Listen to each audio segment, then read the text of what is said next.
Buenos días, señorías. Vamos a dar inicio a la Comisión de Administración Pública que está convocada para el día de hoy, para el mes de junio. Cuando quiera, la señora secretaria puede pasar a leer el orden del día.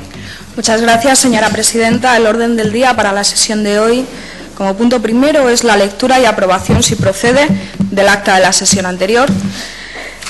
Como punto segundo, la comparecencia del Gobierno de Extremadura ante petición propia del excelentísimo señor consejero de Administración Pública a los efectos de informar ante la Comisión de Administración Pública sobre las líneas de actuación contenidas en el Plan Anual de la Cooperación Extremeña para el 2012, solicitada por el Gobierno de Extremadura en cumplimiento de lo dispuesto en el artículo 4.6 de la Ley 1/2003 de 27 de febrero de Cooperación para el Desarrollo. Como punto tercero de nuestro orden del día son las preguntas con solicitud de respuesta oral ante comisión.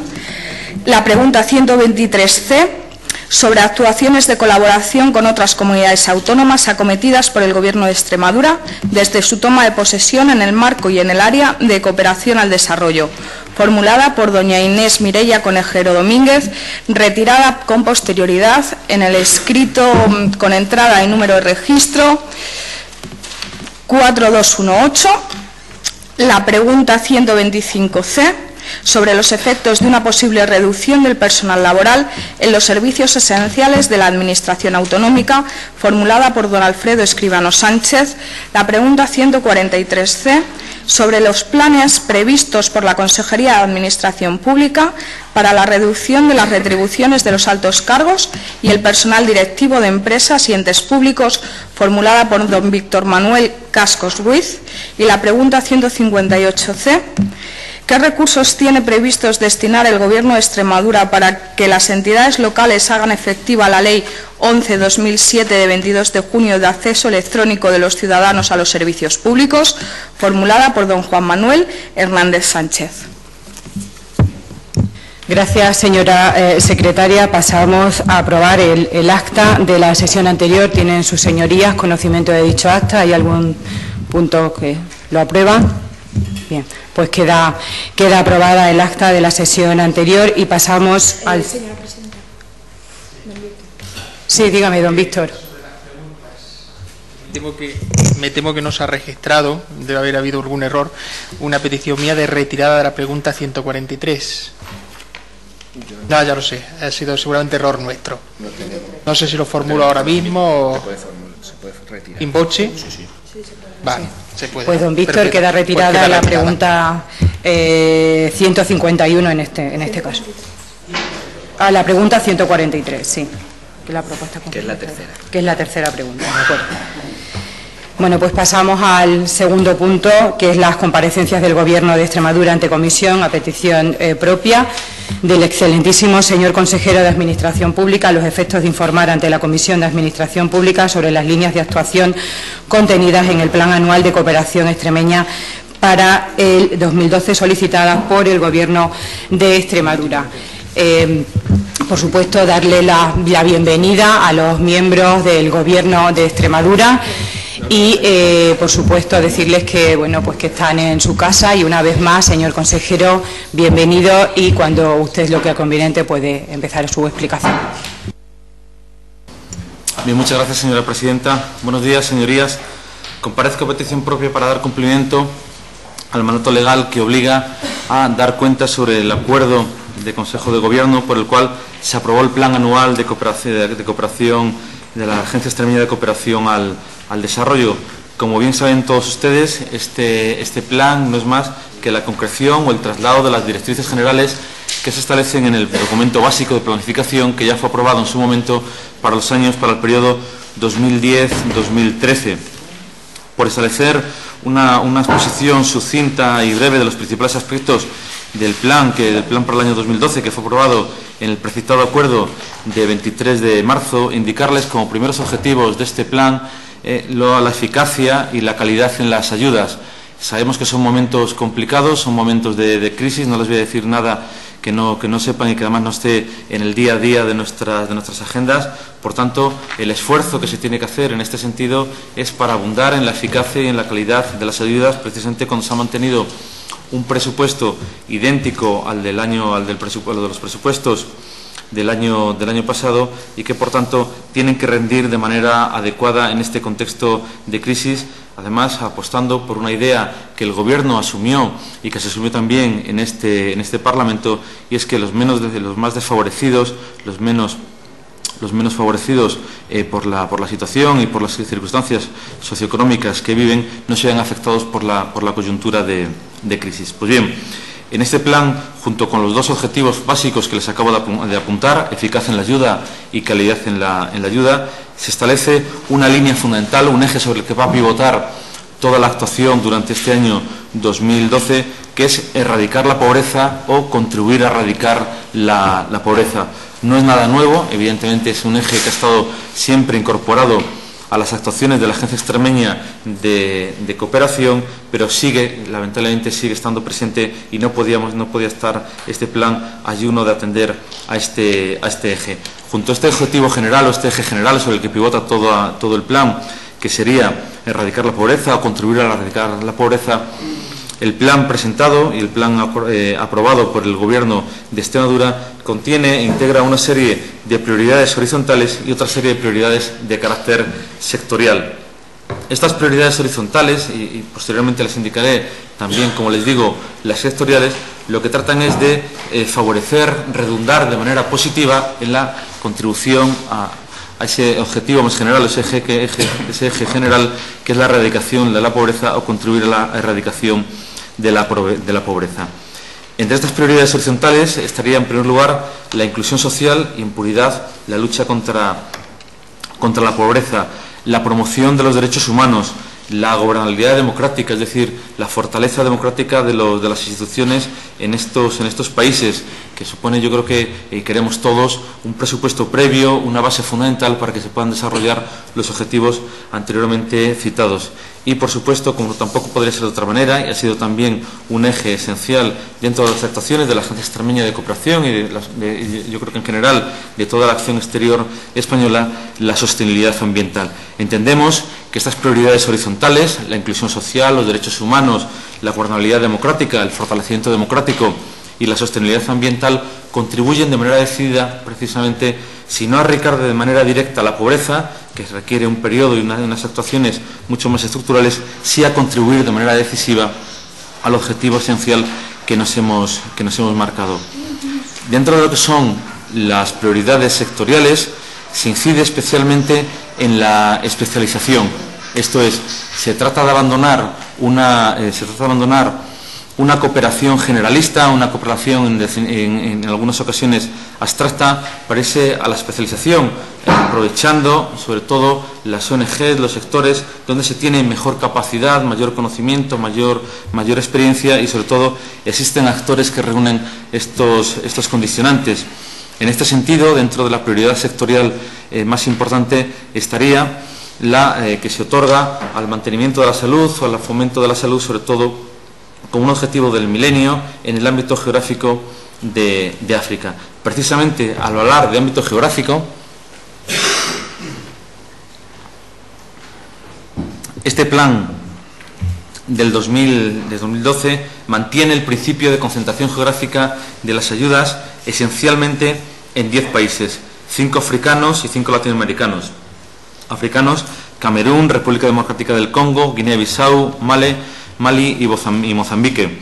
Por lo que se refiere a los latinoamericanos, Bolivia, Ecuador, Nicaragua, Paraguay y El Salvador.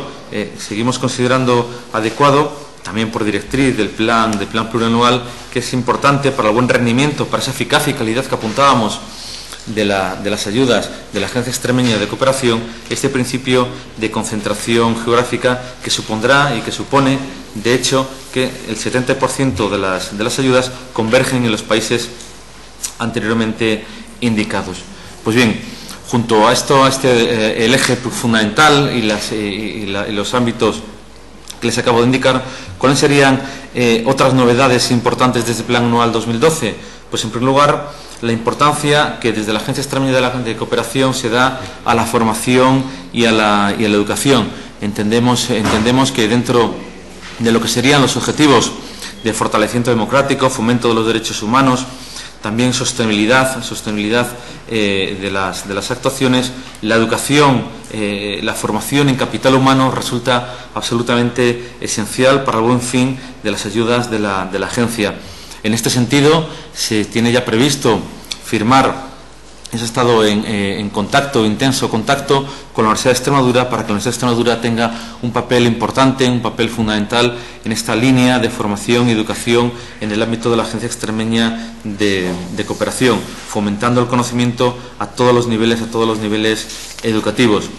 La segunda de las novedades, otras novedades que se incorporarían a este plan, sería también la cooperación realizada por entidades locales. Entendemos que el ámbito local, por pura aplicación del principio de subsidiariedad, por la proximidad que tiene con los ciudadanos, resulta esencial. Y en esta línea entendemos que la FEMPES, a través también de su colaboración con FELCODE, puede tener una importante aportación en orden al mejor rendimiento y optimización de las ayudas y actuaciones que lleva a cabo la Agencia Extremeña de Cooperación. Y en tercer lugar, en otra modalidad de sostenibilidad, en este caso no vinculada al medio ambiente, sino a la sostenibilidad a largo plazo, vamos a intentar también que las ayudas y las actuaciones de la Agencia Extremeña de Cooperación tengan un efecto, tengan una traslación a largo plazo. Esto es, que no se limiten exclusivamente a lo que sería el proyecto en sí, la actuación concreta a desarrollar por la Agencia Extremeña de Cooperación y financiada por esta, sino también, por supuesto, que se tenga proyección a largo plazo. En este sentido, y en lo tocante a esta idea de sostenibilidad a largo plazo, nos parece especialmente importante la evaluación de las actuaciones. Por eso también en las conversaciones que se han mantenido con diferentes organizaciones no gubernamentales vinculadas a la cooperación y al desarrollo, se ha puesto de manifiesto que un elemento importante será, para valorar sus proyectos, esta sostenibilidad a largo plazo. Respecto a la evaluación, queremos también establecer o empezar un cierto giro a lo que sería la evaluación sistemática, objetiva de estas actuaciones, como no puede ser de otra manera, para alcanzar esos niveles de eficacia y calidad que apuntaba al inicio de mi intervención, y utilizar sobre todo medios propios y en cualquier caso medios públicos, abandonando la tendencia a contratar empresas privadas o ONGs que actuaban como auténticamente como empresas privadas, para utilizar ese sistema de evaluación por medios propios, es decir, por funcionarios propios previamente formados a través de la Escuela de Administración Pública, como ya creo que también se apuntó aquí en esta misma sede, y en cualquier caso que fueran agentes públicos. Pues bien, esta sería sucintamente la exposición sobre el plan, y en cualquier caso la síntesis de todo ello es también la línea de trabajo que se ha seguido hasta ahora en la Agencia Extremeña de Cooperación, de generar consenso, transparencia y, sobre todo, como les indicaba, calidad y eficacia en la gestión de los recursos públicos, en un marco de exigente rigor a la hora de plantear cualquier tipo de actuación o ayuda. Muchas gracias. Gracias, señor consejero. Posteriormente intervendrán los representantes de los diferentes grupos parlamentarios de menor a mayor por un tiempo máximo de 10 minutos. Como sabe usted, señor consejero, podrá contestar a los diferentes portavoces de los grupos parlamentarios de manera individual o de manera conjunta. Lo podría indicar usted cómo prefiere hacerlo. De manera conjunta. Bueno, pues tiene la palabra don Víctor Cascos por el Grupo Parlamentario Izquierda Unida, por tiempo de 10 minutos. Muchas gracias, señora presidenta, y bienvenido, señor consejero de Administración Pública, y al resto de altos cargos que le acompañan en la mesa. Nos presenta usted el plan estratégico para el presente año. Como bien dice en la formulación del mismo, responde parte, luego veremos los peros. Debe responder al plan para el cuatrienio que se aprobó en septiembre del 2010 en la comisión de la pasada legislatura, y por lo tanto la obligación del mismo es desarrollar los criterios, los objetivos y las bases que se regulan en ese plan cuatrianual 2010-2013. Ya aprovecho para decir que el próximo curso político será uno de los, supongo que se estará trabajando ya para ir elaborando las bases del que debería ser el plan 2014-2017 en materia de cooperación, y que sin ningún género de duda dará lugar a interesantes debates en esta Asamblea de Extremadura. Bien, sobre lo que nos presenta, sobre lo que se ha aprobado, obviamente nosotros poco podemos decir, mejor dicho, poco podemos hacer al respecto, ya que es una potestad, en este caso de su consejería, establecer el plan anual siguiendo esos criterios, pero no tiene por qué venir a la Asamblea de Extremadura para su modificación o para su aprobación, y por lo tanto ahí en todo caso lo que podemos hacer es una valoración una vez que ya se ha realizado, y eso es lo que voy a hacer yo en mi intervención, una valoración grosso modo sobre lo que se ha presentado. Bien, a mí me gustaría saber cuál ha sido la participación de la ciudadanía en la elaboración de este plan anual. Si ha habido una participación intensa y activa del Consejo Asesor en materia de cooperación de la Comunidad Autónoma de Extremadura, y qué iniciativas se han llevado a cabo por parte del mismo respecto a este plan estratégico, y si se han recogido algunas de las ideas o aportaciones que el Consejo Asesor haya formulado al respecto. También quisiera algo más de información sobre la reducción presupuestaria que se produce en la modalidad indirecta y el aumento de la modalidad directa. Un poco saber qué objetivos se persiguen, cuáles son los objetivos y cuál es el motivo del mismo. Y también hay cierta inquietud o cierta, no diría preocupación, pero sí cierto interés en saber cómo se va a desarrollar esa convocatoria abierta para la modalidad directa de cooperación de la Junta de Extremadura.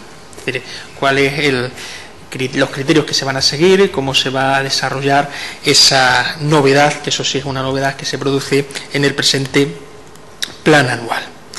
Bien, nosotros llevamos un retraso en la orden de subvenciones en materia de cooperación de 6 meses respecto a lo que venía sucediendo con anterioridad, y eso ha generado aquí sí cierta intranquilidad en el mundo de la cooperación.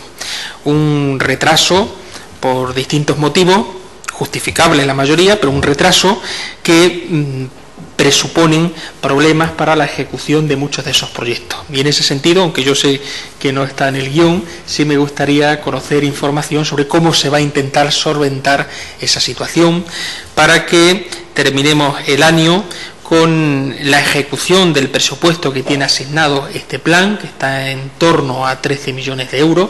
No es una cantidad despreciable, al contrario, respecto a lo que ha sucedido en otras administraciones públicas, en otras entidades, ayuntamientos, en otras comunidades autónomas, en el propio Estado, donde se ha reducido considerablemente el dinero destinado a cooperación. Aquí se ha mantenido, por lo tanto, somos una de las pocas comunidades que sigue cumpliendo uno de los compromisos básicos de solidaridad con los países en vías del desarrollo, con las personas que se encuentran en una peor situación, destinando el 0,7% de nuestro presupuesto, y en este sentido las cantidades económicas son importantes, y por lo tanto sí quisiéramos saber las previsiones de su ejecución total una vez que se finalice el año, qué mecanismos se van a hacer para que no quede dinero en retaguardia, sino que el mismo se haya puesto en activación y en circulación, porque sin duda eso beneficiará sobre todo y especialmente a los países a donde va destinado.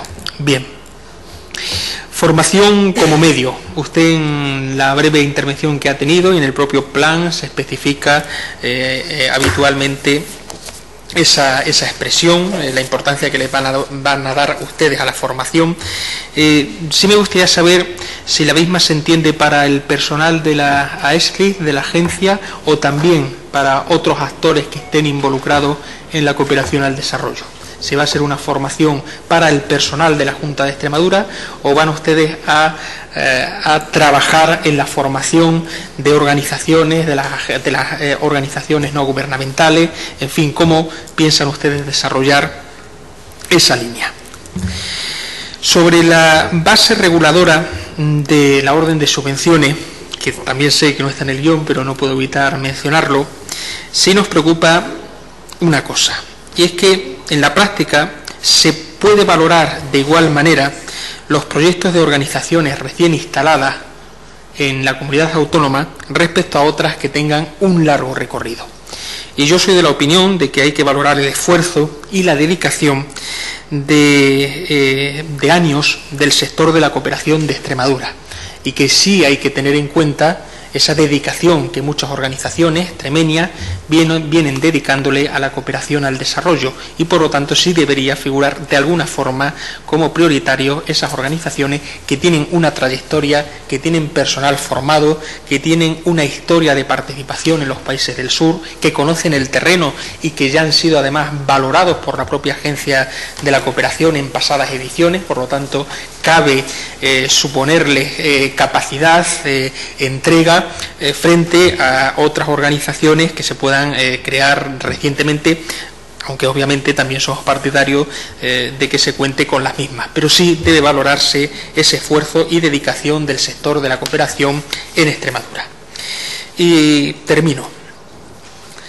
En el documento que ustedes han aprobado se establecen en la práctica dos actuaciones prioritarias en cooperación extremeña.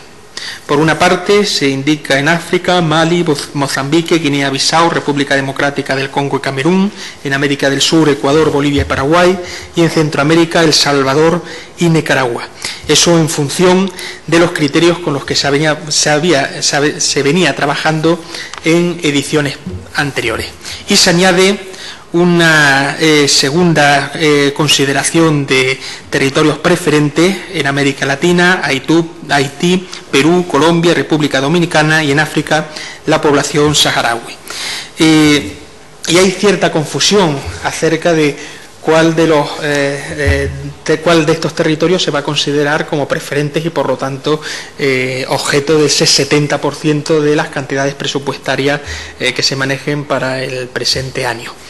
En todo caso, yo decir que cualquiera de las dos opciones o las dos al tiempo me parecen positivas, y sí me parece especialmente reseñable que se haya incluido a la población saharaui, a las organizaciones que trabajan con una zona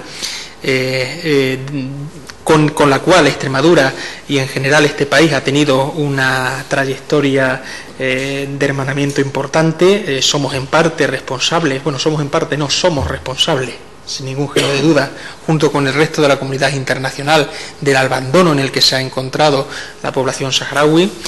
Recientemente, diputados de esta Cámara, una diputada del Partido Popular que no está presente, doña Francisca Rosa, un miembro de la mesa de la Cámara, don Alejandro Nogales, yo mismo, acompañados por el coordinador de la Agencia de Cooperación, el señor Giorgio Cerina, estuvimos visitando el Sáhara, estuvimos comprobando in situ, en este caso en los campamentos de refugiados, la situación en la que se encuentra esta población. Estuvimos viendo los proyectos de cooperación que ha financiado la Junta de Extremadura, por ejemplo los huertos solares. Estuvimos visitando campamentos y pudimos apreciar de primera mano la importancia que tiene la cooperación y en general la cooperación de Extremadura con ese pueblo, y por eso nos parece positivo que se considere prioritario. Pero en todo caso hay dudas, especialmente en el mundo de la cooperación, respecto a qué ámbitos son los que se van a considerar prioritarios con la formulación de los mismos en este documento. Esas serían las preguntas que nosotros formulamos y la apreciación general que hacemos acerca de este Plan Anual de Cooperación de Extremadura. Nada más y muchas gracias. Gracias, don Víctor, por su exposición. Por el Grupo Parlamentario Socialista intervendrá la señora Conejero. Tiene usted la palabra por tiempo de 10 minutos. Gracias, señora presidenta. Buenos días, señores diputados. Agradecer la asistencia del señor consejero de Administración Pública y los cargos que le acompañan. Y no queremos empezar sin antes, desde el Grupo Parlamentario Socialista Regionalista, iniciar nuestra intervención sin dar nuestra más emotiva enhorabuena al Movimiento Internacional de la Cruz Roja, una de las redes humanitarias más grandes del mundo, presente en 187 países y en la que colaboran más de 100 millones de voluntarios, y la que ha tenido el honor de recibir el Premio Príncipe de Asturias de Cooperación Internacional. Y sobre todo agradecerles esa incansable labor que realizan día a día. Señor consejero, una vez que nos ha desarrollado el plan anual con 7 meses de retraso, según indica el artículo 4.6 de la Ley de Cooperación, que dice que el titular de la consejería competente en materia de cooperación comparecerá ante la Asamblea de Extremadura para informar de las líneas de actuación incluidas en el plan anual en el plazo de un mes desde su aprobación por el Gobierno, deberá entender que nosotros y la sociedad civil organizada solo tengamos preguntas y dudas que se las queramos trasladar, en las cuales coincidimos en bastante con Izquierda Unida, cosa de la cual me alegra puesto que estamos en la misma línea. Los agentes de cooperación están cuanto menos descolocados.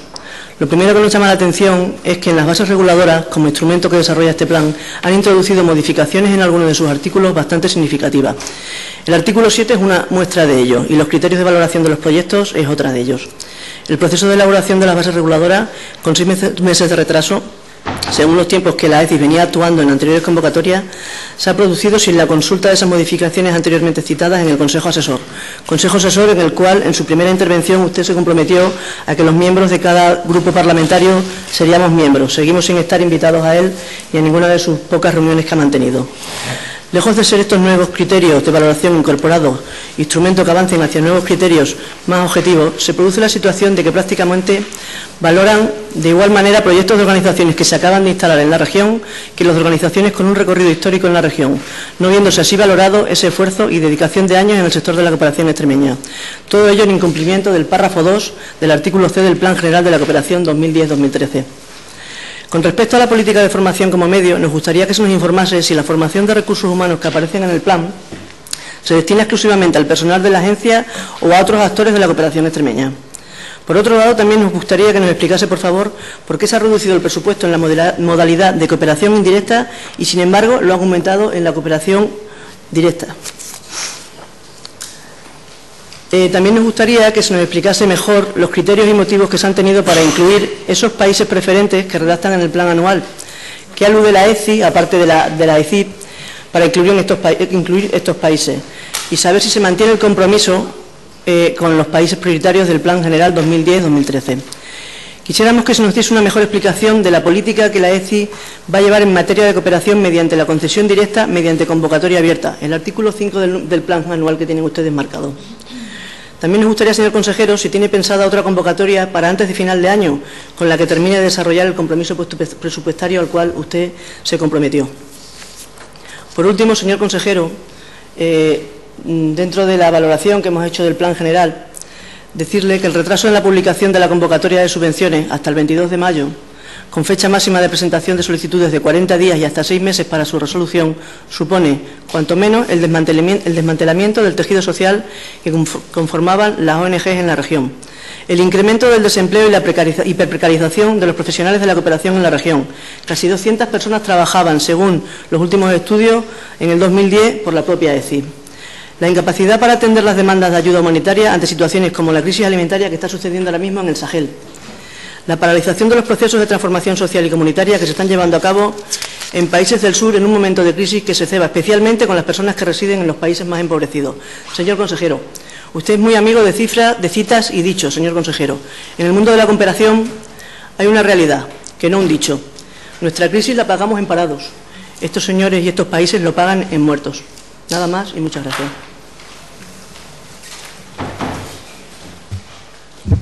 Gracias, doña Mireia. Y por el Grupo Parlamentario Popular Extremadura Unida tiene la palabra el señor Albarrán, sabe que también por tiempo de 10 minutos. Gracias, señora presidenta. Señor consejero, señor coordinador de la Agencia Extremeña de Cooperación, quiero agradecerle su presencia en sede parlamentaria y darle mi más sincera bienvenida a esta comisión. Quisiera empezar mi intervención felicitando a la Cruz Roja y a la Media Luna Roja por haber sido galardonado con el Premio Príncipe de Asturias de Cooperación Internacional. Por supuesto, señor consejero, felicitarle también por la aprobación de este plan anual que, como bien sabemos, en ejercicios anteriores no se aprobaba hasta finales de año. Por otro lado, le agradezco también tanto a usted, señor consejero, como al Gobierno de Extremadura el enorme sacrificio que han debido afrontar para poder mantener la dotación presupuestaria de la ECI. Y es que a este grupo parlamentario no le cabe la menor duda que usted ha comprendido perfectamente que debido al contexto económico global que nos asola a nivel de desarrollo, las diferencias entre los países desafortunadamente han crecido, con lo que la pobreza en el mundo se hace aún más acuciante. No obstante, queremos que quede constancia de que el mantenimiento de la dotación presupuestaria, o para ser más ajustados a la realidad, la pequeña subida que ha experimentado el presupuesto en esta materia, no es el objetivo. El Gobierno del Partido Popular no se conforma únicamente con eso, sino que el objetivo se encuentra en trabajar con una mejor calidad y una mayor eficacia en pro del desarrollo y la cooperación internacional. Y ese objetivo estará cumplido cuando con la actual dotación económica se consiga hacer mucho más que en años precedentes, porque sin duda alguna significará que los recursos de los que disponemos se han aprovechado, se han utilizado de una manera mucho más eficaz y mucho más justa. A este respecto, hemos asistido a la lamentable paradoja de que algunos países pasaban de ser receptores a ser donantes, mientras que otros argumentaban su fragilidad. La crisis que afecta a Europa y sus consecuencias sobre el resto de los países y en general el entorno internacional en constante cambio, unido a la nueva arquitectura internacional de la ayuda, viene haciendo indispensable un integral y eficaz replanteamiento de la política exterior y en particular del desarrollo. El Grupo Parlamentario Popular Extremadura Unida considera que el plan que usted nos ha venido hoy a presentar aquí cumple con lo anterior, pues sin duda alguna supone una mejora sustancial cualitativa con respecto al Plan 2011, pues está basado en criterios que determinarán una mejor contribución a la erradicación de la pobreza en el mundo, estando orientado a asegurar la eficacia y el mejor reparto de los medios con los que podemos contribuir a ayudar al objetivo de erradicar la pobreza. Y nos congratulamos también por el hecho de que en la definición de la estrategia de cooperación exterior se han recogido esas tres importantes novedades de las que nos ha hablado usted.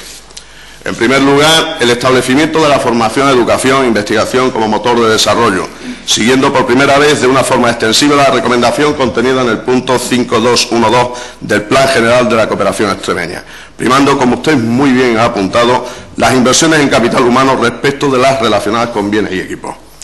En este punto, donde creemos que ha habido un cambio drástico en el modelo de cooperación al desarrollo, y permítanme que les haga un símil que viene al caso.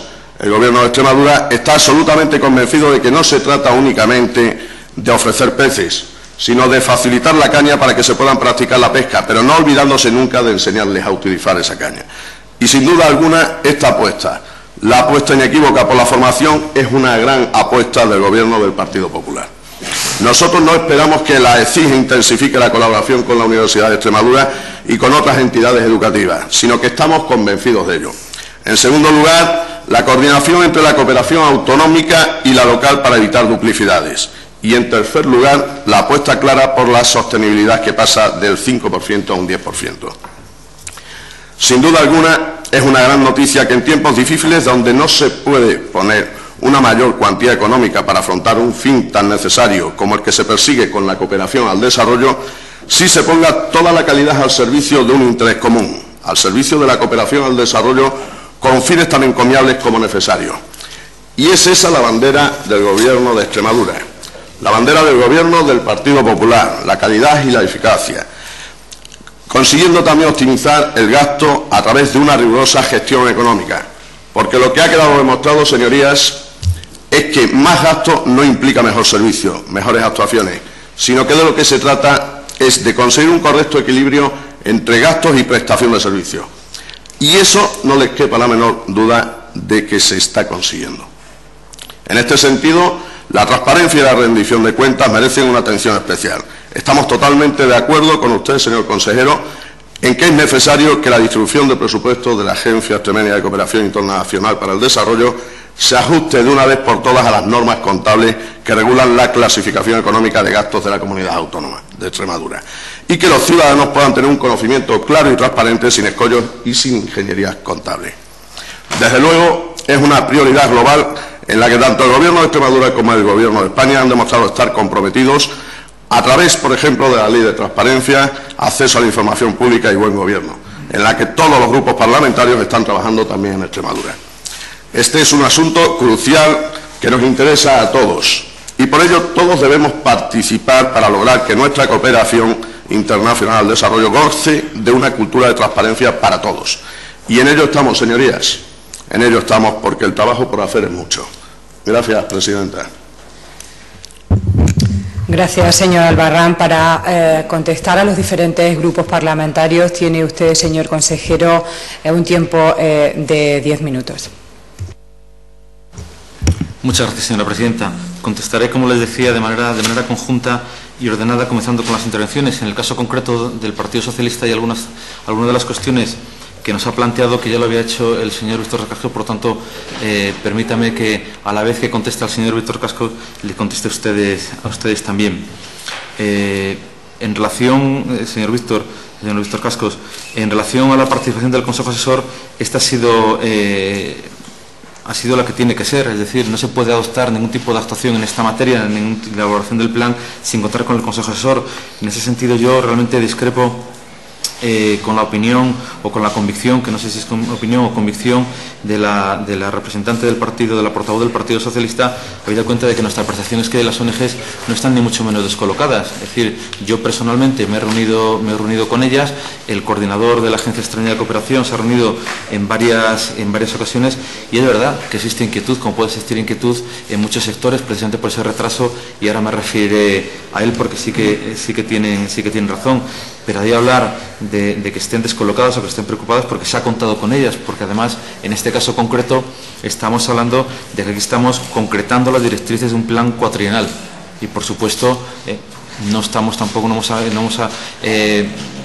nos hemos explayado ni hemos establecido un margen importante para la hora de establecer grandísimas novedades. Sí que las habrá, por supuesto, como usted muy bien indica, para el año 2014-2017, en el que el compromiso es ya a más largo plazo y sí que a lo mejor ahí requiere tener una mayor participación. Pero por el caso, la participación del Consejo Asesor, yo creo que ha sido, como les decía al inicio, la que tiene que ser, y yo creo que desde mi punto de vista, al menos en las reuniones que me ha trasladado tanto el coordinador como las que yo mismo he estado, ha sido una relación, yo creo que cordial y constructiva. En relación con la participación de la ciudadanía, se ha hecho a través precisamente de quienes son sus representantes en este ámbito. Quizás en el futuro, con la nueva ley de gobierno abierto, las capacidades y las posibilidades de participación de la ciudadanía, por ejemplo, en ámbitos como el que nos ocupa ahora mismo, sean mucho mayores. En relación con la reducción de las modalidades indirecta y directa, es una reducción general y además también vinculada a la doble convocatoria que se va a hacer a lo largo de este año como consecuencia del retraso. Y es verdad, señorías, es verdad que ha existido un retraso y quizás eso ha sido la causa de alguna inquietud. Pero bueno, no vamos a entrar aquí en el detalle concreto de las causas, pero sí podrían motivar o argumentar este retraso. Pero claro, también tengo que decir que este retraso, comparativamente con el de otros años, es ciertamente muy menor, porque hemos avanzado bastantes meses. Pero sí tienen razón, señorías, en que tenemos que cumplir de manera escrupulosa con los plazos, que es lo que otorga certeza a los ciudadanos y en este caso a este ámbito tan importante. Lo que sí, para poder paliar y minimizar el impacto negativo del retraso, yo creo que es muy importante precisamente la redacción del artículo 7 respecto a la ejecución real de los proyectos y sobre todo abono de las subvenciones, de tal forma que el abono de la subvención se realiza con independencia del momento, la totalidad del abono, mejor dicho, se realiza en el momento de la resolución y no está vinculado a lo que es la ejecución real del proyecto. Por tanto, no tenemos la constricción temporal que sí que existía en anteriores normativas. Por supuesto, señor Víctor Casco, informaremos, como no podría ser de otra manera, sobre el nivel de ejecución, que siempre ha sido un nivel de ejecución elevado del presupuesto de la agencia destinado a los planes. Sobre la formación que preguntaban ambos, esencialmente nosotros cuando hablamos de formación nos referimos y dirigimos esta formación a otros actores. Es verdad, y yo se lo indicaba aquí, sobre todo al hablar de la evaluación, que queremos formar al personal de la propia Administración extremeña y de manera particular al de la SCID para que puedan evaluar, proyectos, pero la formación está orientada a otros actores, bien miembros de las ONGs o bien de los sectores sociales que integran el conjunto, el tejido de los países en vías de desarrollo o que son objeto de ayuda, habida cuenta que, como también decía al inicio o en la primera parte de mi intervención, el capital de una sociedad es el capital humano e indudablemente en este ámbito yo creo que se tiene que trabajar y, como bien decía el Partido Popular, no solo dar el pescado sino también entregar la caña de pescar y enseñar a pescar. Otra inquietud y otro planteamiento que nos hacían ambos grupos era sobre las ONG recién instaladas en Extremadura. Sí que es verdad que se ha abierto, y yo creo que es bueno que se abra Extremadura a la participación y a las actividades de otras ONGs, pero lo que sí es cierto también, y en la propia convocatoria sí está establecido y en las bases reguladoras, es que la experiencia previa no solo es condición, sino también es mérito. Por tanto, sí que se contempla, por supuesto, esa experiencia y ese trabajo previo, ese esfuerzo previo que se ha desarrollado en el ámbito de la cooperación como un elemento que no solo condiciona la posibilidad de presentarse, sino también supone un mérito a la hora de otorgar la correspondiente subvención en periodo de valoración. Por tanto, sí, yo creo que es buena la apertura, pero también, por supuesto, eso es compatible, es conciliable con la necesaria experiencia y con el reconocimiento que durante tantos años ha trabajado mucho y bien en el ámbito de la cooperación extremeña. Respecto a las áreas preferentes, realmente ahí sí que tenemos la limitación del plan cuatrienal. Tenemos los países que yo indicaba antes que reciben el 70% y el 30% restante los que acabamos de indicar. ¿Por qué esos países? Porque realmente estamos en coordinación con los planes de la Agencia Española de Cooperación, y por otro lado porque realmente desde que se planteó en el año 2010 o en el 2009, si mal no recuerdo, el plan cuatrienal, las necesidades y la evaluación de cada uno de los países ha sido diferente y por tanto tampoco podemos plantear la concentración geográfica como algo pétreo. Precisamente cuando tengamos que hablar ya de manera en próximas fechas de la redacción del nuevo plan cuatrienal 2014-2017, uno de los elementos importantes será precisamente el seguir manteniendo este criterio de concentración geográfica que ha podido dar sus frutos. Será cuestión de valorarlo y hablarlo entre todos los operadores interesados y actuantes en la materia, o por el contrario, abrirlo. Sí que me parece especialmente importante la atención al pueblo saharaui, en el que coincido plenamente con usted, que España tiene por tu cultura, por política y en fin, por deuda, en definitiva eso sí que es una auténtica deuda histórica con el pueblo saharaui. Por tanto, muchos esfuerzos se están dirigiendo precisamente a atender, y además de manera yo creo que mucho más concentrada y de manera mucho más eficaz, las ayudas al pueblo saharaui. En ese sentido, pues son notables los contactos que se tiene este gobierno con el gobierno saharaui. Pues bien, en relación con la participación, que creo que lo planteaban también los dos, si mal no me equivoco, de los grupos políticos en el Consejo Asesor, eso fue un compromiso de la primera intervención que yo tuve en esta misma sala, y se está trabajando en ello para modificar la composición del Consejo Asesor, y por supuesto que se estará, aparte de la participación que se tenga a través de esta comisión, que se tenga una participación directa por parte de los grupos parlamentarios en el Consejo Asesor. Pasando ya de manera más específica, yo realmente, señoría, le vuelvo a repetir, yo no tengo esa visión. Yo me gustaría que en su momento quizás me concretara un poco más dónde existe ese carácter descolocado, ese carácter ciertamente nervioso, inquieto de las ONG, más allá de lo que yo mismo le acabo de apuntar. En lo que sí no estoy nada de acuerdo es en el desmantelamiento del tejido social o la generación de desempleo, y sobre todo por una idea básica. Yo creo que las ONG no están para crear empleo en España, es decir, en el país de origen. Yo creo que las ONGs en cualquier caso, si tienen que crear empleo en los países de destino.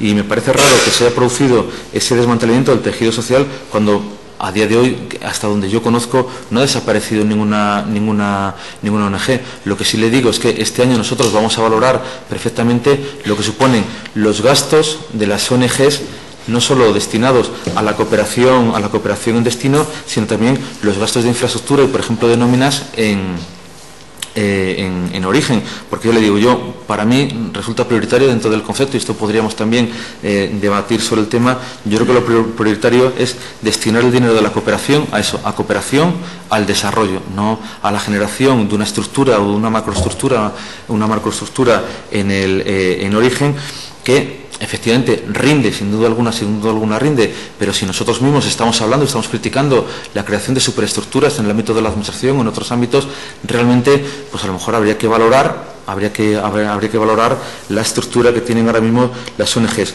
Esto simplemente es una idea, porque ya le digo que yo, hasta donde conozco, no creo que exista, ya le digo, ni ese desmantelamiento del tejido social, que ciertamente es importante, ni tan siquiera que se haya generado desempleo. Pero eso no es problema de la Agencia Extremeña de Cooperación. Es decir, eso es problema de las propias ONGs que tienen que actuar, en fin, ellos actúan en la manera que estiman más oportuna, presentando los proyectos, y en los proyectos es donde se establece las ayudas o la parte de las ayudas que va destinada precisamente al empleo y al mantenimiento de sus oficinas, que además ya saben que es una cantidad limitada. Por tanto, no es un problema, ¿verdad?, que tenga que residenciarse o que tenga que escorrarse hacia el lado de la Agencia Extremeña de Cooperación.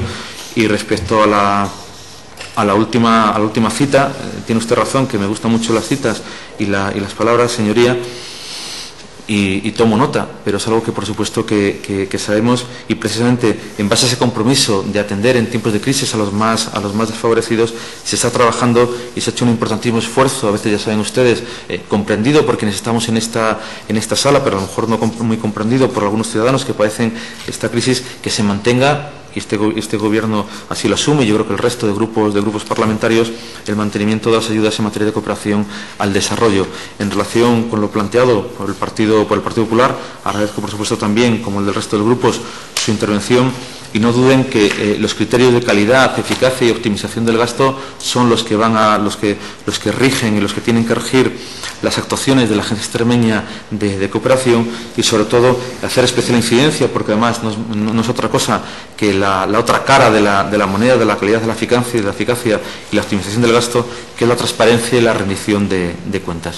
Muchas gracias, señora presidenta. Gracias, señor consejero, por su pormenorizada explicación, y una vez que ha terminado pues su comparecencia, le invitamos a que pueda continuar con nosotros, o si usted lo cree conveniente, pues abandonar la sala. Gracias, buenos días.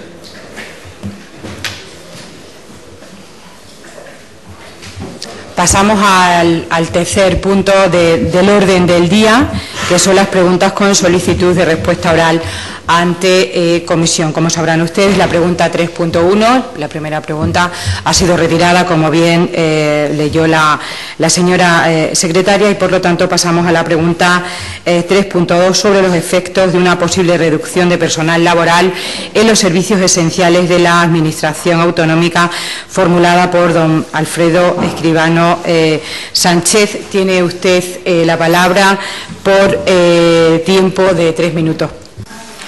Gracias, presidenta. Buenos días, señoras y señores diputados. Bienvenida, señora y señor director general. La pregunta surge al hilo de las declaraciones que en repetidas ocasiones tanto miembros del Gobierno de la Junta de Extremadura como del propio consejero titular de la Consejería de Administración Pública hablan respecto a lo engordada, lo sobredimensionada que está la Administración autonómica. Y la pregunta versa fundamentalmente para saber si ustedes, como Gobierno de la Junta de Extremadura, tienen hecho algún tipo de valoración o estudio, y cómo afectaría la posible reducción de personal laboral a los servicios esenciales. Muchas gracias. Gracias, don Alfredo. Para contestar a la pregunta tiene la palabra la directora general de Función Pública, Recursos Humanos e Inspección, doña Verónica Puente, por un tiempo de 10 minutos. Muchas gracias, señora presidenta. Buenos días, señores miembros de la mesa, señores diputados. Sinceramente, señoría, tengo una ligera sensación de déjà vu con esta pregunta y me temo que usted va a tener la misma sensación con mi respuesta, porque no ha habido elementos que cambien sustancialmente lo que ya he venido manifestando hasta ahora en esta comisión ante preguntas suyas o del señor Casco, que no está ahora, o el señor consejero de Administración Pública en el Pleno. Como ya anunció el consejero en sesión plenaria y yo misma he dicho también en esta comisión, estamos ahora mismo inmersos en un análisis y evaluación de las cargas de trabajo del personal de Administración General de las distintas consejerías. Este Gobierno estima que la planificación de efectivos y la utilización más eficiente de los mismos son instrumentos esenciales para el adecuado funcionamiento de las administraciones públicas, lo que resulta especialmente necesario en momentos como en el actual. En este sentido, en el marco del Plan de Reorganización, Simplificación y Transparencia de la Administración Regional y en desarrollo del compromiso adquirido en dicho plan, en materia de reorganización se incluyen, entre otras acciones específicas, un estudio de cargas de trabajo con el objetivo final de adecuar la dotación de recursos humanos de la Administración de la Comunidad Autónoma de Extremadura en el ámbito de los servicios generales para dar una respuesta eficiente a las necesidades de la ciudadanía en sus relaciones con la Administración y equilibrar las cargas de trabajo a los recursos humanos que sean necesarios para prestar esos servicios. Desde dos unidades de la Dirección General de la que soy titular, desde el Servicio de Inspección y Seguimiento de la Calidad y desde la Unidad de Planificación de Políticas de Personal, se ha trabajado intensamente en el diseño de una metodología que permita dicho análisis. Se ha elaborado un instrumento que posibilitará la obtención de información en aras a poder dimensionar adecuadamente las plantillas y detectar desequilibrios en materia de personal. Ya he manifestado en diversas ocasiones que un plan de ordenación de efectivos no es un expediente de regulación de empleo, sino todo lo contrario.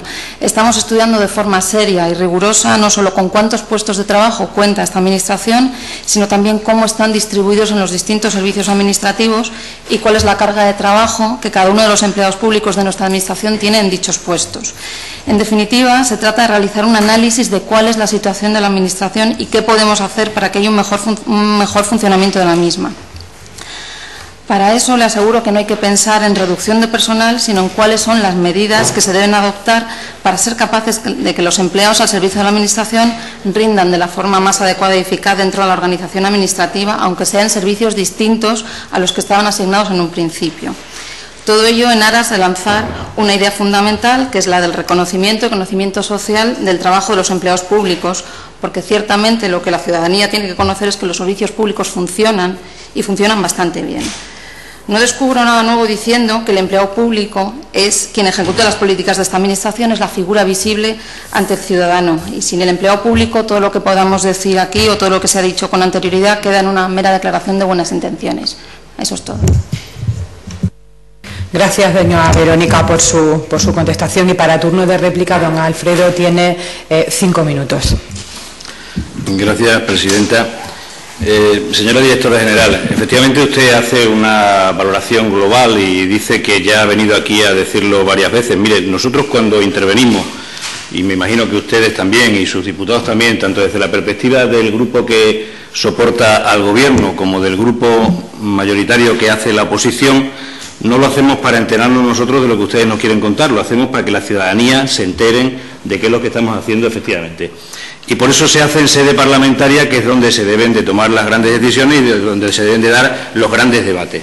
La pregunta surge porque el consejero de Administración Pública, fundamentalmente el consejero de Administración Pública, en repetidas ocasiones, ha dicho que esta Administración, la Administración Autonómica, y además en una ocasión repitió que no solo la Administración Autonómica, sino las mancomunidades, las diputaciones, los ayuntamientos, estaban sobredimensionadas.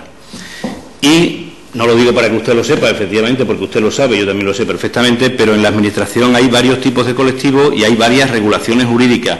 Y igual que al personal funcionario, pues efectivamente los funcionarios de carrera son plazas definitivas, por decirlo de alguna manera, hay otro personal, que es el personal laboral, que sí está sujeto a posibles modificaciones. Y yo no hablo solamente de las modificaciones a las que usted ha hecho referencia sobre la organización de efectivos o medidas a adoptar para que la cosa funcione más. La reforma laboral, esa reforma laboral que usted sabe que aprobaron en la Administración Central del Estado, el Gobierno del Partido Popular, posibilita, como usted también sabe, señora Directora General, el despido por ERE de al menos, dicen las organizaciones sindicales y los empresarios de esta región, de al menos 20.000 empleados públicos. ¿Queda circunscrito al mundo del personal laboral? Pues sí, queda circunscrito al mundo del personal laboral. Y además le hago referencia para que me oigan los de aquí, los de fuera de aquí, no para que usted me escuche. Las administraciones con 9 meses de insuficiencia presupuestaria podrán presentar expedientes de empleo que afectarán al personal laboral fundamentalmente en la administración local. En la administración local, sobre todo, que es donde más problema tiene, porque los recursos no llegan o llegan en una cantidad bastante menor de la que llegaban, y son las que se van a encontrar, si no se están encontrando ya, que de hecho se están encontrando, con que tendrán que despedir, no recolocar, sino despedir a parte de ese personal que está haciendo un trabajo eficiente. Por eso decía que la Junta, las diputaciones, los ayuntamientos, las mancomunidades que cuenten con personal laboral y eventual, pues pueden adoptar estas circunstancias.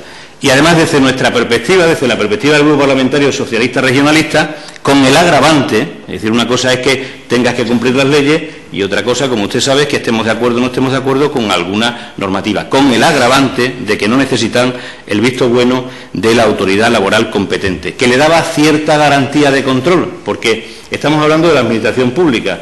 Ya no le cuento en una empresa privada donde sin el visto bueno de la autoridad laboral competente pues queda bastante en tela de juicio si un despido es o no es procedente o improcedente. Queda también en tela de juicio en la Junta de Extremadura, como se ha visto en algunos casos, con despidos improcedentes de la empresa pública GP. Quiero recordar que en este sentido una administración, quiero recordarle a sus señorías que una administración puede presentar insuficiencia presupuestaria y aproximadamente, según los datos que tenemos, a los 9 meses de presentar unos presupuestos como los que se han presentado en Extremadura, con claros recortes y después con una modificación a través de un proyecto de ley, nos podemos encontrar con que esta administración llegue un día y diga que tiene insuficiencia presupuestaria. Y si tiene insuficiencia presupuestaria, lo que se está haciendo, en definitiva, ni más ni menos, es que se está atentando contra los derechos de los empleados públicos. Si además, señora Directora General, sin enfados y sin ánimo de lucro, como es lógico, si lo anterior lo unimos a que no se van a reponer las plantillas, y usted lo sabe que no se van a reponer en muchos casos las plantillas, no solamente del personal laboral, sino también del personal funcionario y estatutario en sanidad, en educación, etcétera, etcétera, en los servicios básicos, pues al final los datos son datos que se pueden fácilmente constatar, y al final 1 de cada 10 plazas van a ser las que se repongan. Y eso cualquiera entiende que afecta y disminuye la calidad de los servicios públicos.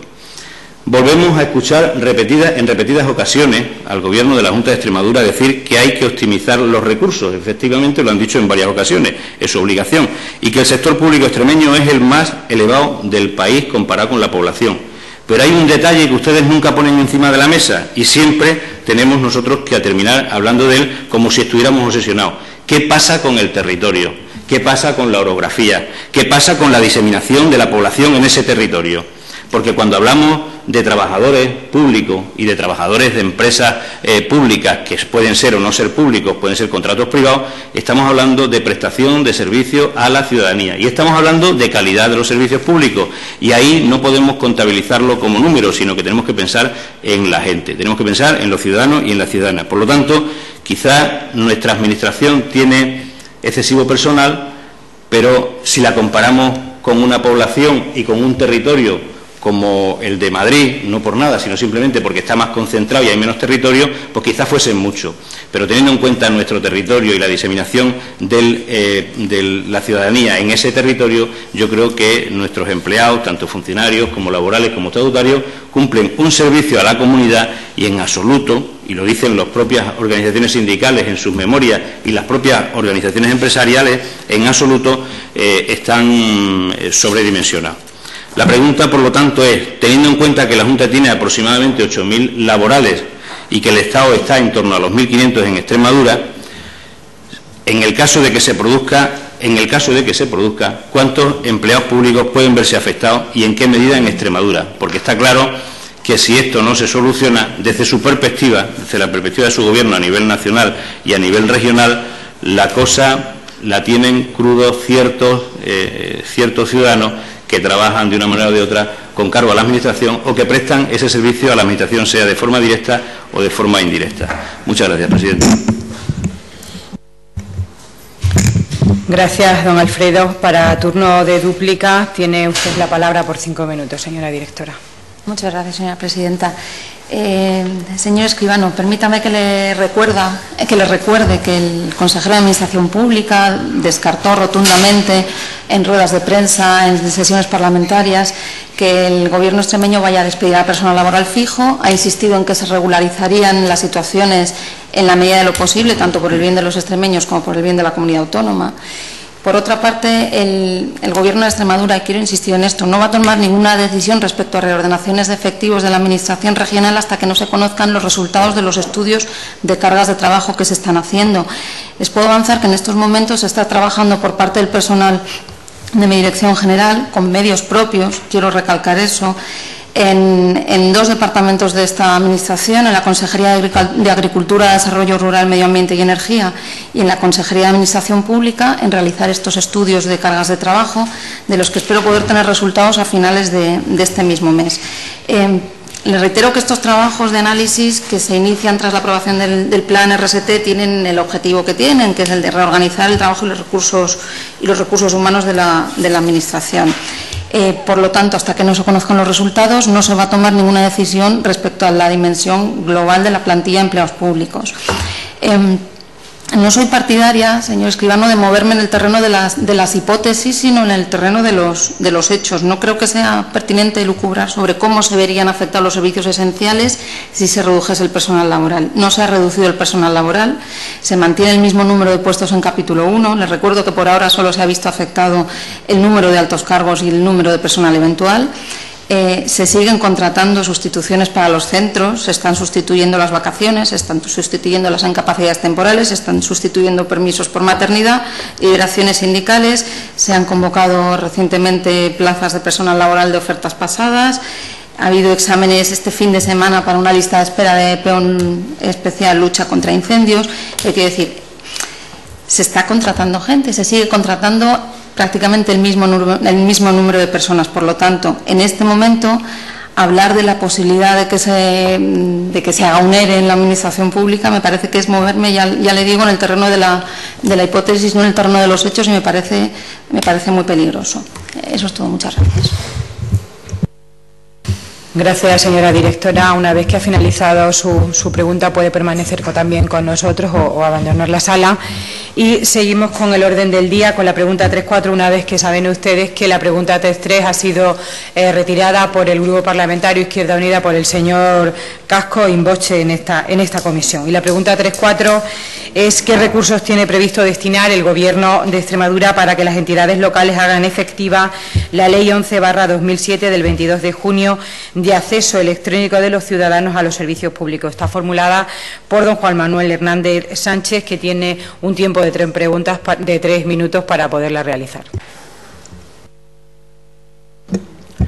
Gracias, señora presidenta. Como ha dicho la señora presidenta, mi pregunta trata sobre el acceso de los ciudadanos a los servicios públicos a través del acceso electrónico, ¿no? Mi pregunta es claramente para tener información, para recabar información de lo que la Administración autonómica está haciendo en este terreno con respecto a la Administración local. Esta ley, la ley que se aprobó en el 2007, el 22 de junio, reconoce el derecho de los ciudadanos al acceso a sus relaciones con la Administración por los medios electrónicos. Regula la utilización también de los aspectos más básicos de la tecnología de la información, de la actividad administrativa entre las mismas administraciones y entre la Administración y los ciudadanos, y una serie y todo lo que conlleva ese tratamiento. O sea, actualiza al siglo XXI lo que la propia Carta Magna en su artículo 103 quiere para las administraciones públicas en su relación con la ciudadanía, ¿no? En ese sentido, yo creo que solicito la información al Gobierno. Gracias, señor Hernández. Y para contestar a la pregunta estará el director general de Administración Electrónica y Evaluación, don Teodomiro Cayetano, que tiene un tiempo máximo de 10 minutos. Muchas gracias, señora presidenta. Buenos días, señoras y señores diputados. Bien, con la Ley 11/2007, los ciudadanos tienen el derecho de relacionarse electrónicamente con las administraciones públicas. Consiguientemente, las administraciones tienen que incorporar los medios electrónicos en su funcionamiento. No obstante, y así lo recoge la misma ley, no se trata solo de que los entes públicos puedan desarrollar los procedimientos administrativos y las relaciones con los ciudadanos por medios electrónicos. En este proceso hacia la e-administración, las administraciones públicas tienen que mejorar también sus procesos internos y externos, haciéndolos más ágiles, más accesibles y menos costosos. En definitiva, mejorar el rendimiento y ofrecer un mejor servicio al conjunto de la ciudadanía. Este camino hacia la e-administración implica no solo un esfuerzo tecnológico. La transformación de la Administración exige un nuevo planteamiento de todos los procedimientos y actuaciones públicas. Se trata de que desde cada ámbito, y sin olvidar ninguno, se replantee su mejora con la incorporación de las nuevas tecnologías de la información y las comunicaciones. Además, este abanico tecnológico puede posibilitar la puesta en marcha de nuevos servicios o prestaciones, aparte de mejorar los actuales. Cada una de las administraciones públicas, independientemente de su volumen o características, han de priorizar qué actuaciones tienen que tomar para transformarse en administraciones electrónicas. Por eso tienen que analizar y contemplar variables como los recursos humanos, técnicos o las posibilidades económicas. Pues bien, la Ley 11/2007, en su disposición final tercera sobre la adaptación de las administraciones públicas para el ejercicio de los derechos, establece literalmente en su apartado cuarto que en el ámbito de las entidades que integran la administración local, los derechos reconocidos en el artículo 6 de la presente ley podrán ser ejercidos en relación con la totalidad de los procedimientos o actuaciones de su competencia a partir del 31 de diciembre de 2009, siempre que los permitan sus disponibilidades presupuestarias. A estos efectos, las diputaciones provinciales o, en su caso, los cabildos y consejos insulares u otros organismos supramunicipales podrán prestar los servicios precisos para garantizar tal efectividad en el ámbito de los municipios que no dispongan de los medios técnicos y organizativos necesarios para prestarlo. Por tanto, en Extremadura corresponde a las diputaciones provinciales la asignación de los recursos y prestación de servicios a los ayuntamientos que así lo requieran en el marco del cumplimiento de lo establecido en la Ley 11/2007. No obstante lo anterior, desde el Gobierno de Extremadura, siguiendo el principio de lealtad institucional y máxima colaboración entre administraciones públicas, se está trabajando en una línea colaborativa con las entidades de la Administración local que así lo han requerido. Este paso lo han dado hasta la fecha, entre otras entidades locales, el Ayuntamiento de Mérida y la Diputación de Cáceres.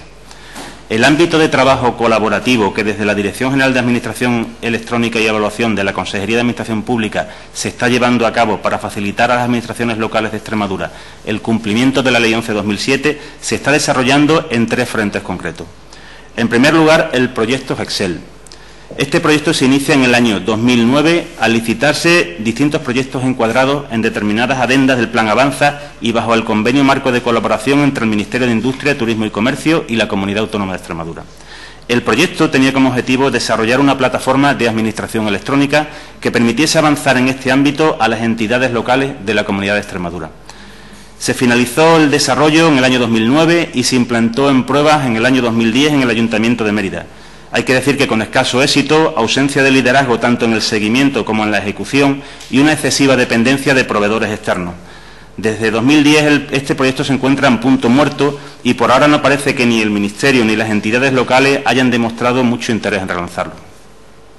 La segunda línea de trabajo es la interlocución con el Ministerio de Hacienda y Administraciones Públicas a través de la Dirección General de Modernización Administrativa, Procedimientos e Impulso de la Administración Electrónica, para el acceso a las entidades locales al portal Acceda. Este portal fue presentado en octubre de 2011, permite configurar una sede electrónica y gestión de procedimientos electrónicos para entidades locales. El portal está íntegramente desarrollado con software libre y está en la actualidad siendo probado por diversos organismos y tal vez podría constituir una solución para la adaptación a la Ley 11/2007 de los ayuntamientos que carecen de recursos propios para hacerlo. Y con este propósito ha sido ofrecido por las autoridades estatales en materia de administración electrónica, si bien todavía ninguna comunidad autónoma ha tomado ninguna decisión al respecto. Y la tercera línea de trabajo se basa en compartir la plataforma corporativa de administración electrónica del Gobierno de Extremadura con el resto de administraciones públicas extremeñas, de forma que se pueda caminar hacia una administración única electrónica y una ventanilla única digital. Con este horizonte, la Dirección General de Administración Electrónica y Evaluación de la Consejería de Administración Pública ha desarrollado dentro del Plan Reto de reordenación del entorno tecnológico operativo el proyecto eGobex, cuyo propósito no es otro que reflotar la fallida y desastrosa plataforma de administración electrónica que nos hemos encontrado al iniciar la legislatura y que no permite la realización de ni un solo trámite telemático, ni uno solo, por parte de los ciudadanos extremeños. En este punto hay que decir que esta fallida plataforma ha costado a los extremeños 8 millones de euros y en ella se invirtieron 4 años de trabajo que desgraciadamente no han servido para nada. El proyecto eGobex se viene desarrollando desde el último trimestre del año 2011 sin participación alguna de empresas privadas, con un equipo formado exclusivamente por empleados públicos, ingenieros informáticos extremeños al servicio de nuestra Administración y como ya viene siendo habitual para nosotros, con un presupuesto total de 0 euros. En fecha inminente se presentarán los primeros trámites telemáticos que se van a poder realizar en la Administración extremeña. Será solo el primer paso para que por fin, sin artificios, sin pretenciosidad y sin publicidad innecesaria, la Administración extremeña comience a caminar por la senda del cumplimiento de lo establecido en la Ley 11/2007 y se sitúe al menos al mismo nivel al que se encuentran el resto de comunidades autónomas desde hace ya mucho tiempo. La plataforma tecnológica que exporta el proyecto eGobex se irá consolidando a lo largo del año 2012, durante el cual sucesivamente se irán incorporando progresivamente más trámites electrónicos. Y nuestro objetivo es que en el próximo otoño, conforme la plataforma haya ganado en madurez y estabilidad, la Consejería de Administración Pública, a través de las Direcciones Generales de Administración Local y de Administración Electrónica, pueda crear un grupo de trabajo y de coordinación en el que participen las 2 diputaciones provinciales y la Federación Extremeña de Municipios y Provincias, así como los ayuntamientos que la FEMPES considere que deben formar parte de dicho grupo de trabajo, para que tanto el proyecto como la plataforma tecnológica puedan ser compartidos con las entidades locales que así lo deseen. Ofrecimiento que ya hemos adelantado tanto a la Diputación de Cáceres como al Ayuntamiento de Mérida, así como a la Universidad de Extremadura, y que hacemos extensivo al conjunto de administraciones públicas de Extremadura. Nada más. Muchas gracias, señora presidenta. Gracias, señor director. Para turno de réplica tiene usted 5 minutos, señor Hernández. Gracias, señora presidenta. Señor director general Cayetano, esta pregunta no tenía, digamos, más sentido que recabar y pedirle información al Gobierno regional, a la Junta de Extremadura, sobre sus compromisos electorales, ¿no? Con la que está cayendo los ayuntamientos en estos momentos, quizás preguntar por esto puede parecer así de una manera, digamos, secundaria o carecer de importancia, ser intrascendente, ¿no?, si se mira frívolamente, pero es una cuestión importante. Ustedes, en su compromiso electoral con la administración local, con los ayuntamientos, tenían medidas donde claramente se comprometían a la implantación de la administración electrónica, la medida 355 y la medida 359 de su programa electoral, que, como bien me contestó el otro día el señor consejero, parece ser que eso ahora no existe, ¿no?, el programa electoral, que la situación ha cambiado y, por lo tanto, los compromisos electorales han quedado ya en el baúl. En ese sentido, yo le diría que sí, que la Junta de Extremadura estará cambiando toda su plataforma administrativa y electrónica para dar cobertura a los servicios de la propia comunidad autónoma de cara a los ciudadanos, que la valoración la haremos cuando veamos alguna realidad tangible. En estos momentos no son más que proyectos y, por lo tanto, la evaluación de los mismos los veremos cuando tengan cierta consecuencia, ¿no? Yo me refería exclusivamente al tratamiento que ustedes, a sus compromisos que ustedes tenían con las administraciones locales, con los ayuntamientos, compromisos adquiridos en el programa electoral. Se ha dicho, como la medida 355 y la 359, ustedes se comprometían a ponerle en marcha en los ayuntamientos la administración electrónica, que es lo que la propia ley, la Ley 11 del 2007, viene a determinar, ¿no? Nuestra situación regional, nuestra dispersión local en el territorio, hace esto mucho más necesario que en otros sitios, ¿no? La gran cantidad de ayuntamientos, de servicios municipales que hay dispersos por toda la geografía extremeña en pequeñas poblaciones, hace más necesaria precisamente la accesibilidad a través de los medios electrónicos de los ciudadanos, por aquello de no tener que utilizar tanto los desplazamientos hacia las cabeceras de comarca o a las capitales de provincia o a la propia capital autonómica, la ciudad de Mérida, ¿no? En ese sentido se hace muy necesario que se incentive, que se ayude, que se implante la administración electrónica en todos y cada uno de las administraciones locales en nuestra comunidad autónoma. Yo creo que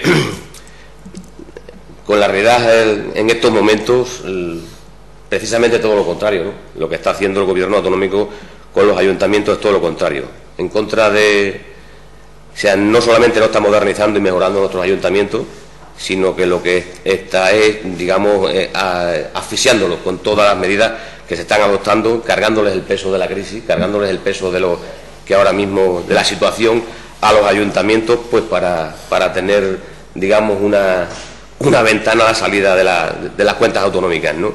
No se les está haciendo ni más austeros ni más eficaces, tampoco se está evitando las duplicidades en la administración, y la realidad es que nuestros ayuntamientos se están alejando cada vez más en el aspecto de servicio a los ciudadanos por los medios que hoy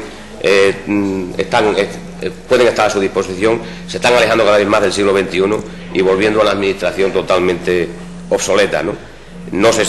Prácticamente no se han simplificado nada, ningunos servicios, y lo que pretende el Gobierno autonómico en este caso es precisamente esto lo contrario: intervenir, recortar, y en lugar de simplificar a la administración, en este sentido a los ayuntamientos. Creemos que una vez más las promesas electorales no eran más que promesas electorales, pero que al día siguiente la acción de gobierno es otra, muy diferente a lo que se comprometieron con los ciudadanos. Nada más y muchas gracias, señora presidenta. Gracias, señor Hernández. Por tiempo de 5 minutos tiene usted de dúplica para poder contestar al diputado. Muchas gracias, señora presidenta. Señor diputado, no tengo que decir que no comparto en absoluto su visión.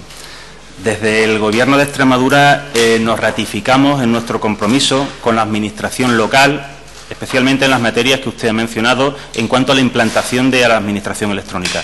No obstante, es difícil ofrecer a alguien algo de lo que uno carece. Cuando nosotros hemos llegado al Gobierno, con lo que nos hemos encontrado es que aunque no hay una administración electrónica en el ámbito de la administración extremeña, había un proyecto del que ya he hablado, un proyecto que pretendió ser grandioso, pero que realmente terminó siendo fallido, y lo que estamos intentando es reflotar ese proyecto, haciéndolo con recursos propios. Reflotar ese proyecto con un doble propósito. En primer lugar, dotar a la administración extremeña de la plataforma de la que ya debería disponer. Y tengo que decir que somos la única comunidad autónoma española que carece de este tipo de plataformas. Y en segundo lugar, una vez que tengamos la plataforma completamente operativa, abrirla y ofrecérsela a las administraciones locales que así lo deseen. Somos conscientes también de las necesidades que acucian a los ayuntamientos y a las administraciones locales en este sentido, porque la inmensa mayoría carecen de recursos propios para poder abordar proyectos de estas características. En este sentido, también hemos detectado una dispersión en cuanto a los proyectos que se lanzaron en su día para atender las necesidades de las administraciones locales en materia de administración electrónica del 11-2007. Ya he hablado antes del proyecto GESEL, que actualmente está pues en punto muerto y que en realidad no es una plataforma tecnológica en sí, sino una acumulación de diversos proyectos más o menos interconectados, interrelacionados. También he mencionado que desde el Ministerio de Hacienda y Administraciones Públicas se está lanzando un portal que pretende dar solución a esta necesidad, que no solamente es de las administraciones locales de Extremadura, sino del conjunto de toda España.